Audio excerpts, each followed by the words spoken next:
AQSh prezidenti Donald Tramp Eron kelishuv xohlayotganini aytdi. Eron tomoni esa buning aksini bildirmoqda. Eron kelishuv istayapti, men esa uni tuzishni xohlamayman, chunki uning shartlari hozircha yetarlicha yaxshi emas, dedi Tramp NBC News telekanaliga bergan intervyusida.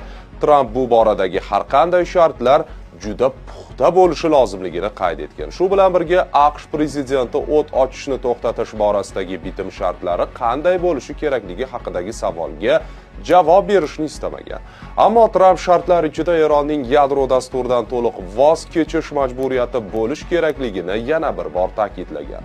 Eron tashqi ishlar vaziri Abbos Aroqchi esa hozirgacha mamlakat AQShdan o't ochishni to'xtatish yoki muzokaralar haqida so'ramaganini bildirdi.